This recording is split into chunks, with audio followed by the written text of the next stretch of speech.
My girlfriend told me this is it. Take it or leave it. She gave me an ultimatum about my inheritance. So I gave her the ring back and told her to get out of my house. Did I make the right choice? I am Elias Monroe, 38 years old. And 3 days ago my world completely turned upside down. My fiancée told me this is it. Take it or leave it about sharing my inheritance. So I gave her the ring back and told her to get out of my house.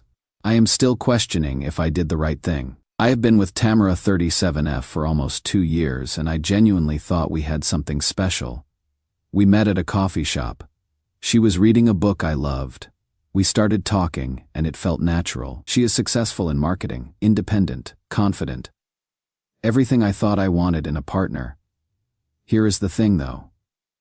Last year my grandfather passed away and left me a significant inheritance. I am talking life-changing money, enough that I could retire tomorrow if I wanted to.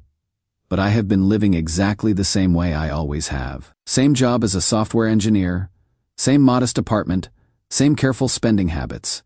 The only people who knew about the money were my best friend Jordan and my financial advisor. Tamara and I have always split everything. 50/50ths. Dinners. Weekend. Trips. Groceries. When she stays over, even streaming service subscriptions. She always insisted on paying her share, and I respected that. She would get almost offended if I tried to pay for too much, saying she wasn't looking for a sugar daddy. I thought it showed she was with me for me, not for what I could provide. Last month we started talking seriously about marriage, like ring shopping, venue hunting, the whole thing. That is when I decided I needed to tell her about the inheritance. If we are going to build a life together, she should know our real financial situation, right? I also mentioned wanting a prenup, just to protect both of us. Her reaction was intense. At first, she seemed excited, asking tons of questions about the amount, what properties I owned, investment portfolios, way more detailed than I expected. Then she got quiet for a few days, said she was processing the information. When she came back, it was like talking to a different person. Suddenly, she is making plans I never agreed to. She wants us to buy a house together immediately, not rent, buy a big house, because we will need the space. She mentioned her mother moving in with us after we get married because Mrs. Whitfield is getting older and family takes care of family. I tried to explain that I am not ready to make major purchases yet, that I want to be smart about the money. She got upset and said I was being selfish with our future. Our future. When did my inheritance become our money? The conversation that ended everything happened 3 nights ago. She came over with a whole presentation. I am not kidding. She had printed pages. Her plan for how we would manage the finances. What percentage would go toward the house? Her mother's care, future kids' education. She would apparently been thinking about this for weeks. I told her I appreciated the planning but wanted to slow down. Maybe rent a place together first. See how living together goes before making huge financial commitments. She stared at me for a long time. Then she said, Elias, I have been patient, but I need to know you are serious about our future. This is it. Take it or leave it. I asked what she meant by that. I mean, either we are building a life together as equals, sharing everything, including this inheritance, or we are not. I am not going to be the girlfriend who gets scraps while you hoard money. I have invested 2 years in this relationship and I deserve security. The way she said invested and deserve, like our relationship was a business transaction she expected returns on. I told her the inheritance wasn't something I was comfortable just merging immediately, that we could work toward shared finances gradually. Gradually, her voice got cold. How long am I supposed to wait? I am 37. Elias. I don't have time for games, either. You see me as your wife and equal partner, or you don't. I tried to explain that wanting to be careful with money didn't mean I didn't see her as a partner. She cut me off. This is it, take it or leave it. I looked at her sitting on my couch, essentially giving me an ultimatum about money I had inherited from my dead grandfather. And something just clicked into place. This wasn't about partnership or equality. This was about access to my bank account. I stood up, took off the engagement ring I had been wearing, and held it out to her. Then I guess I will leave it. She looked shocked, Like she genuinely didn't expect me to call her bluff. "What are you doing?" "I am giving you back your ring and asking you to leave my house." What followed was 2 hours of crying, arguing, and her trying to backtrack. She said I was being dramatic, that she was just trying to plan our future, that she loved me and couldn't believe I had thrown away 2 years over money. But here is the thing. I wasn't throwing away our relationship over money.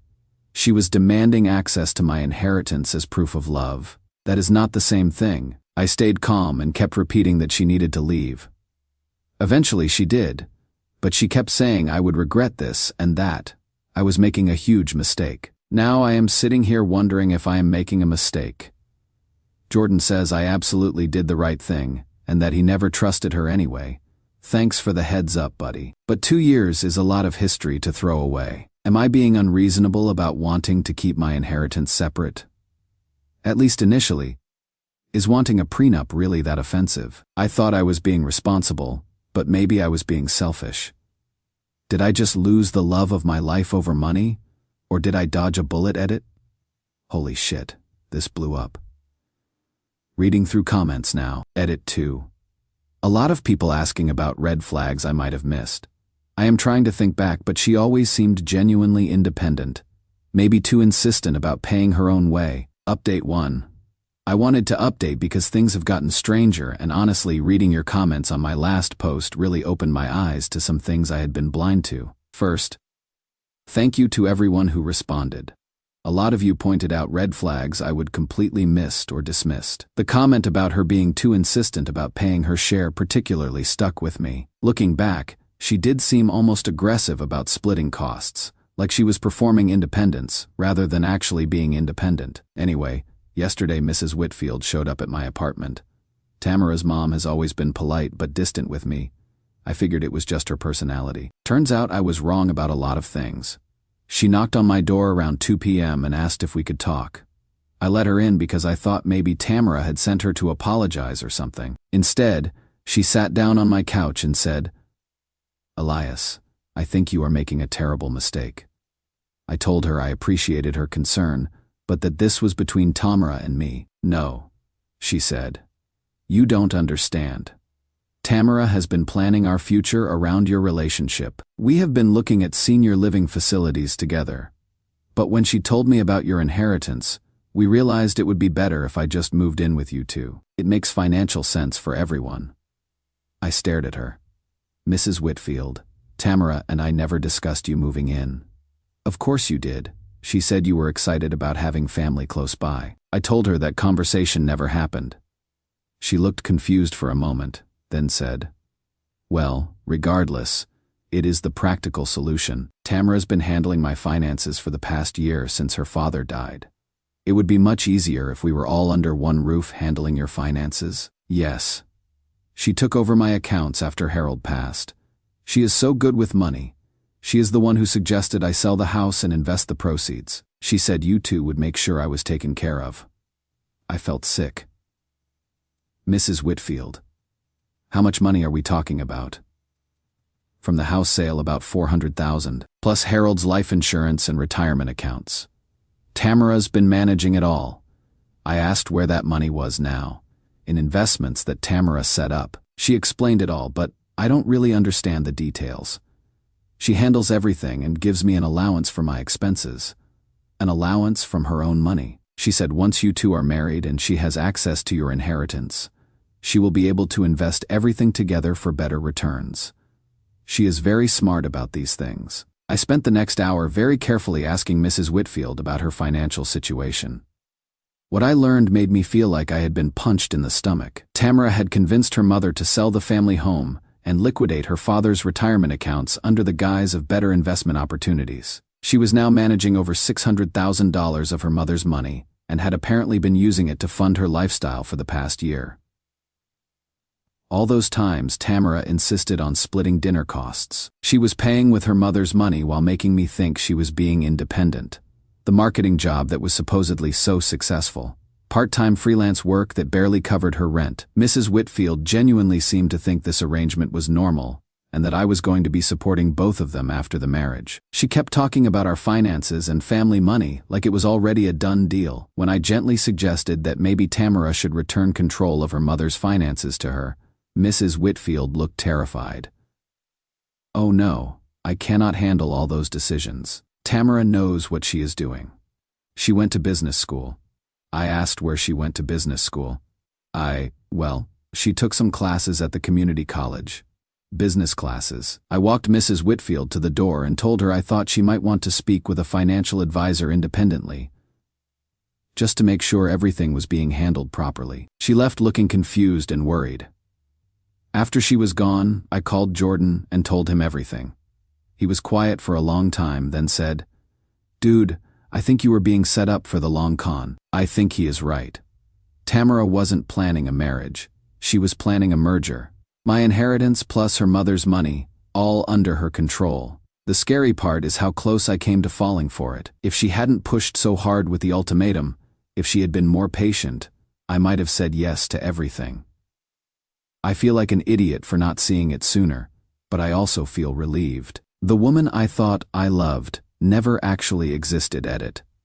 A lot of people asking if I am going to report this or warn the mother. I am looking into what options there are for elderly financial abuse, but it is complicated since technically Mrs. Whitfield gave permission. Edit 2. Yes, I am changing my locks and have told my building's front desk not to let either of them up. Edit 3. To everyone asking about Tamara's reaction to her mom visiting me, I haven't heard from her since the breakup. Radio silence, which honestly feels ominous. Update: 2 things have escalated in ways I didn't expect, and I am honestly a little concerned for my safety now. I also have an update on Mrs. Whitfield's situation that is both good and heartbreaking. First, the good news. After my conversation with Tamara's mother, I couldn't stop thinking about the financial abuse angle. I did some research and called a nonprofit that helps elderly people with financial exploitation. They connected me with a lawyer who specializes in this stuff. Turns out, what Tamara was doing is actually illegal in our state. Taking control of an elderly person's finances through deception, even with their consent, constitutes financial elder abuse. The lawyer agreed to meet with Mrs. Whitfield for free. I debated whether to contact her directly, but ultimately decided I had to try. I called Mrs. Whitfield and told her I had found someone who could give her a second opinion on her finances. No cost, no obligation. Just to make sure everything was being handled properly. She was hesitant at first, but I think my conversation with her had planted some seeds of doubt. She agreed to meet with the lawyer. What they discovered was worse than I had imagined. Tamara hadn't just been managing her mother's money, she had been systematically draining it. The investments were mostly just transfers to accounts Tamara controlled. Over the past year, she had spent nearly $200,000 of her mother's $600,000 on everything from luxury purchases to what appeared to be business ventures that didn't exist. Mrs. Whitfield broke down when the lawyer explained what had happened. She kept saying she trusted her daughter, that Tamara was supposed to be protecting her. The lawyer is now working on recovering what is left of the money and has reported the situation to Adult Protective Services. Mrs. Whitfield is staying with her sister while they sort everything out. Now for the scary part. 3 days after Mrs. Whitfield met with the lawyer, Tamara showed up at my office. I work at a tech company with pretty decent security, but she somehow got past the front desk by claiming to be my fiancé returning something I had left at her place. My coworker Jake came to get me, looking confused. "There is a woman here who says she is engaged to you. She seems really upset." I went down to the lobby and found Tamara sitting in one of the chairs, crying. When she saw me, she stood up and rushed over. "Elias, thank God. I have been trying to reach you, but your phone goes straight to voicemail." I had blocked her number, which she apparently knew. "We need to talk," she said. "There has been a huge misunderstanding about my mother's situation." I told her we didn't have anything to discuss and that she needed to leave. "Please, just 5 minutes. Let me explain what really happened." Against my better judgment, I agreed to talk to her in the lobby where there were witnesses and security cameras. Her story was that her mother was confused and had misrepresented the financial arrangement to both me and the lawyer. According to Tamara, She was just helping her mother avoid making bad investment decisions, and every penny she had spent was either with permission or for her mother's benefit. She is getting older, Elias. Sometimes she gets confused about details. I would never steal from my own mother. I told her that the lawyer had documentation showing otherwise. That is when her mask slipped completely. That lawyer is filling her head with lies because he wants to bill her for services. Cannot you see that? And you are so naive about these things. This is exactly why I was trying to protect our finances. Our finances. Yes, our finances. The money you inherited, the money my mother has. It is all going to be family money once we are married. That is how marriage works. I pointed out that we weren't getting married because you are being manipulated by people who don't understand our situation. Elias, I love you. We were going to build a life together. Don't let some lawyer destroy what we have. I told her that what we had was already destroyed when she gave me an ultimatum about my inheritance. She started crying harder. I was scared. Okay. I was scared you were going to leave me behind. I am 37 years old. I don't have time to start over again. I need security. You had security. Your mother's money. That is not the same thing. That is not mine. It is hers. I was just trying to make it grow so we would all be taken care of by spending it on yourself. I wasn't spending it on myself. I was investing in our future. The business ventures, the lifestyle changes. It was all about positioning us for success. I told her I was done with the conversation and started to walk away. She grabbed my arm. Elias, please. I can fix this. We can make it work. I will give my mother back control of her money. We can start fresh. Just don't throw away 2 years.